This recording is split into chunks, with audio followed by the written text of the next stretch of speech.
Oi, hoje a gente vai falar sobre figuras de linguagem, uma questão muito importante também da literatura. Vamos lá? Bom, a literatura emprega novos sentidos e usos às palavras, transformando-as em arte. Bom, a literatura utiliza a palavra de uma maneira muito específica. Ela não tem a preocupação de expressar a realidade, né, através das palavras. Ela faz utilização de recursos para transformar essas palavras em algo que possa ser esteticamente mais bonito, que possa se encaixar à literatura. E as figuras de linguagem são as formas de fazer isso. Algumas das formas, né? Uma das formas. A gente tem milhares de maneiras de transformar o sentido, né, ou de dar sentido literário às palavras. Vamos lá. Vamos descobrir quais são esses sentidos, esses modos. A literatura realiza essa transformação através de figuras de linguagem, que são formas diferentes de utilizar as mesmas palavras que nós falantes utilizamos todos os dias. Inclusive, gente, muito das figuras de linguagem que a gente vai falar aqui são coisas que a gente usa no nosso dia a dia, mas às vezes a gente não sabe qual o nome dessa figura de linguagem ou o que a gente está fazendo. A gente está acostumado, né, a utilizar algumas dessas figuras e simplesmente utiliza sem prestar muita atenção, né? A língua tem essas coisas, a fala oral, né? Tem essa propriedade, essa capacidade de você utilizar dela de uma maneira muito flexível, né? Então a gente vai ver que a gente faz alguma dessas coisas aqui, mas a gente não fazia ideia. Todo mundo é um pouco artista literário, vamos dizer assim, né? Vamos lá. Comparação. A comparação estabelece uma relação de equivalência entre o comparante e o comparado. Vamos começar falando sobre o comparante e o comparado. O comparante é aquilo que você está comparando com o comparado. Ok? Entendeu? Vamos ver. Expressa através de um termo de comparação. Vamos lá. Usei um exemplo aqui do Alberto Caeiro, uma das personas do Fernando Pessoa, né? Um dos heterônimos, que diz: o meu olhar é nítido como um girassol. Então a gente tem aqui, ó, como, certo? O como, gente, é um termo comparativo, é um termo de comparação, que poderia ser, por exemplo, outro termo de comparação, tão, tanto,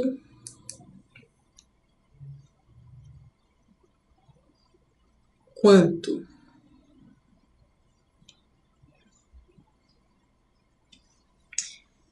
Então, quando a gente vai fazer uma comparação, a gente precisa ter um termo comparativo. Então, você vai falar, Maria é tão bonita quanto Ana. João é tão estudioso quanto Antônio. Então, a gente tem um comparante, um comparado, e a gente tem esse termo que ele sempre vai estar no meio. Ok? Isso é bem importante e é fácil, né? Isso aqui a gente fala todo dia. Todo dia a gente usa comparação. Então, isso também vai ser uma figura de linguagem utilizada na literatura. Metáfora. A metáfora ela é basicamente a comparação, mas vamos ver a diferença? A metáfora é uma comparação implícita. O que significa implícita? Implícita é que ela não é exposta, ela não vai estar tão na cara quanto a comparação. Por que ela é implícita? Porque ela não apresenta um termo comparativo. Então, enquanto a comparação está ali, pá, na sua cara, isso é uma comparação, né? Inclusive, a gente não costuma gostar de comparação, né? Ai, não gosto que me comparem com fulano. Então, a comparação ela tem aquela coisa mais escrachada, ele não tá na cara, tem um termo que está mostrando para você que uma comparação está acontecendo. A metáfora não. A metáfora, ela não vai ter um termo comparativo. Há uma associação de ideias. A palavra deixa seu sentido denotativo e adota um sentido conotativo. Aqui, ó. De novo, a gente está vendo essas palavrinhas aqui, ó. Tá vendo como é que isso realmente tem a ver com a literatura? Então, ela vai deixar de ter aquele sentido do dicionário, tá, gente? Aquele sentidozinho que a gente conhece normalmente. E ela vai adotar um sentido conotativo. Exemplo, trouxemos aqui Manuel Bandeira, outro querido. Ó, teu corpo é chama e flameja. Então, olha aqui, a gente tem que o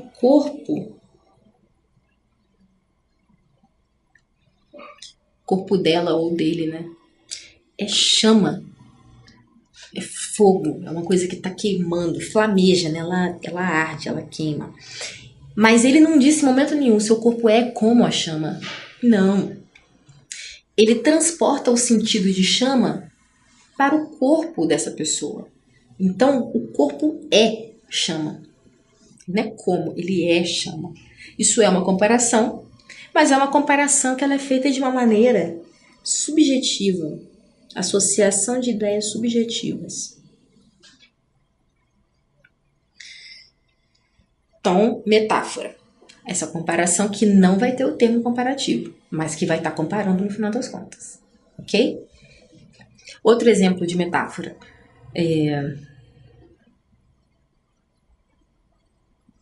Maria é uma flor. A gente já tinha usado esse exemplo. Maria é uma flor. Isso é uma forma de metáfora. Sem ser uma comparação necessariamente, porque ela não tem um termo comparativo. Ok? Metonímia. Metonímia é a substituição de uma palavra por outra, havendo entre ambas estreita afinidade ou relação de sentido. Então você vai trocar uma palavra por outra, você vai representar a mesma coisa, só que você vai estar usando outra palavra que de alguma maneira substitui aquela. Vamos entender isso melhor. Vou dar os exemplos aqui. Metonímia de efeito pela causa. O que é isso? Bebeu a morte. Você pode falar isso para alguém. Fulano bebeu a morte. Mas na verdade você quer dizer que ele bebeu veneno. Entende? Se o veneno causa a morte, beber a morte e beber veneno, se ele morreu, a gente entende a mesma coisa, ok? O continente pelo conteúdo, ó, continente, conteúdo, certo? Comeu 3 pratos. Quando você fala isso, você não tá pensando que a pessoa pegou um prato de louça e mordeu e comeu. Nossa, não é isso que aconteceu. Quando você está dizendo isso, você diz que a pessoa comeu 3 pratos de comida. Ou repetiu o almoço 3 vezes. Então, o que a gente tem dentro? O conteúdo é o almoço, o continente é o prato. Certo? Mas você entende perfeitamente. Essa a gente fala demais, não é verdade? Essa é a mais comum. A parte pelo todo. Viajar sobre 2 rodas. Viajar sobre motocicleta. Bom, por que a parte pelo todo? Se você parar para pensar, as 2 rodas, elas são apenas uma parte da motocicleta. Não é verdade? A motocicleta tem o motor, tem o banco, tem o guidão. Todo o resto eu não sou muito especialista não, mas acredito que sejam essas as partes. E viajar de motocicleta. Então você pega a parte da motocicleta, né? E troca por ela toda. Igual chamar carro de 4 rodas, né? E assim sucessivamente. A gente tem diversos exemplos, né? Que a gente usa todos os dias.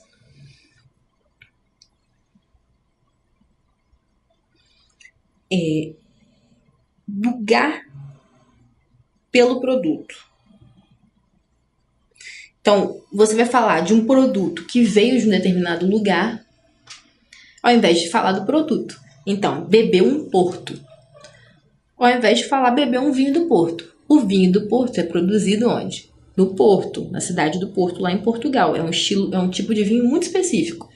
Então, se você fala beber um Porto, ao invés de beber um vinho do Porto, você está fazendo essa troca, né?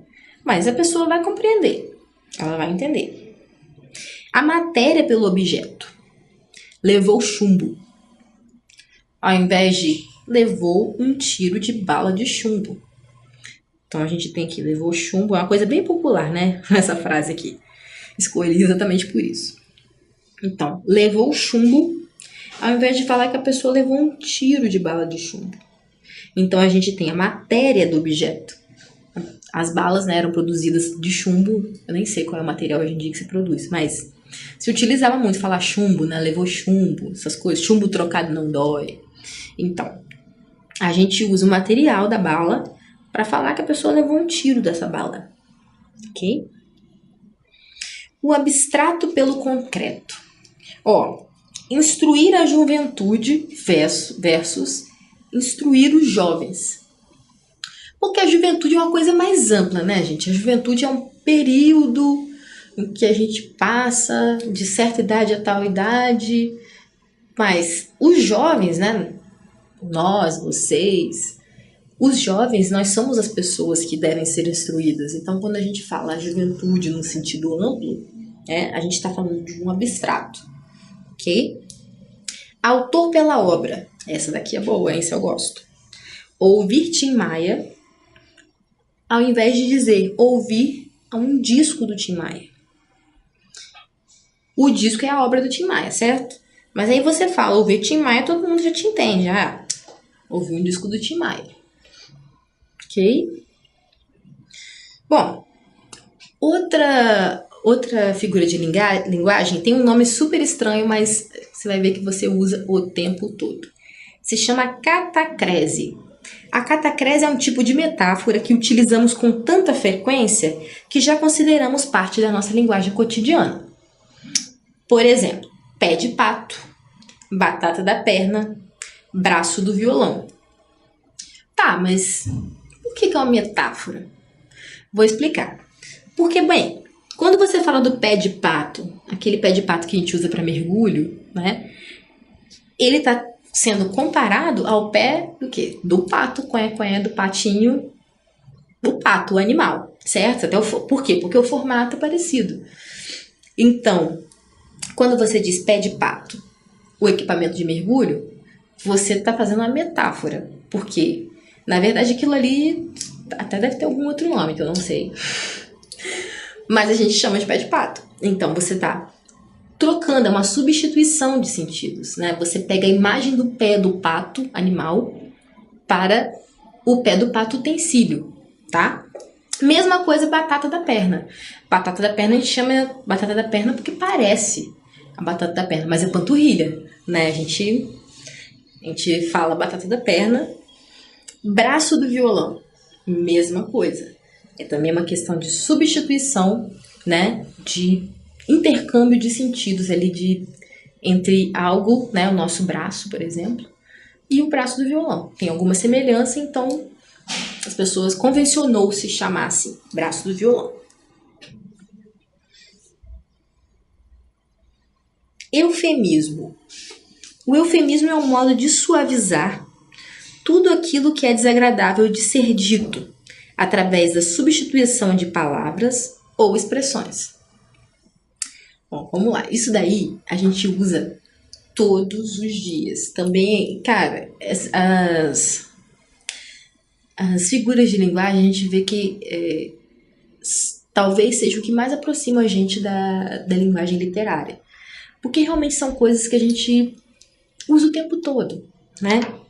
Eufemismo é quando você não quer dizer alguma coisa muito pesada diretamente, você não quer magoar, você faz um rodeio, fala uma coisa mais suave, né? Um exemplo aqui, ó, passar dessa para uma melhor. Passar dessa para uma melhor, morrer. O gato subiu no telhado, o gato morreu.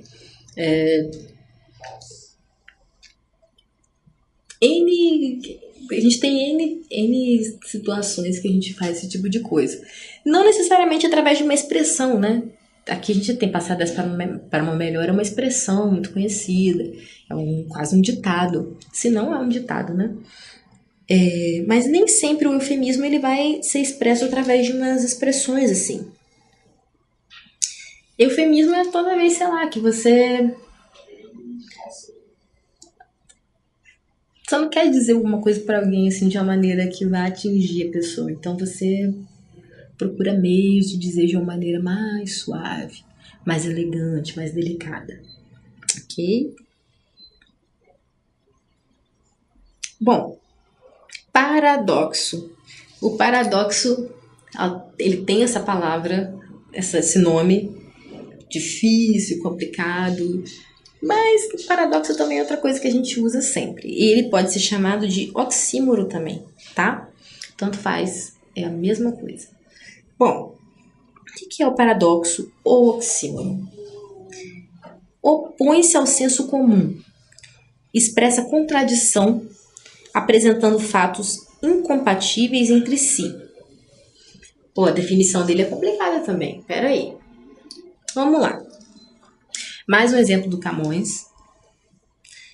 É um contentamento descontente.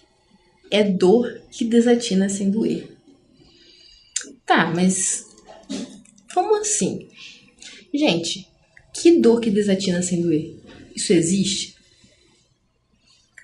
Existe, bem, mas vamos lá. Existe de fato alguma dor física que desatina? Aquela dor que deixa desatinar, te deixa doido, te deixa desatinado, mas ela não dói. Não dói, né, gente? Isso daqui é um exemplo de oxímoro. Então a gente tem dor que desatina, que enlouquece sem doer. Essa relação é uma relação paradoxal, tá? De um oxímoro. Contentamento descontente.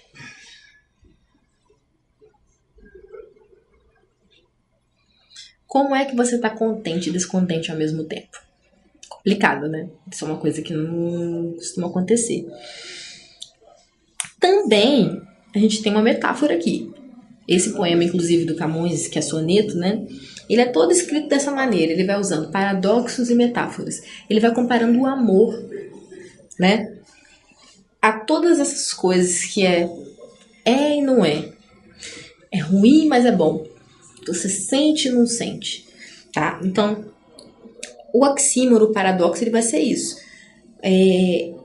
Fogo na caixa d'água, poeira em alto mar, essas coisas que a gente diz de brincadeira, né? Mas que na verdade também são paradoxos, também são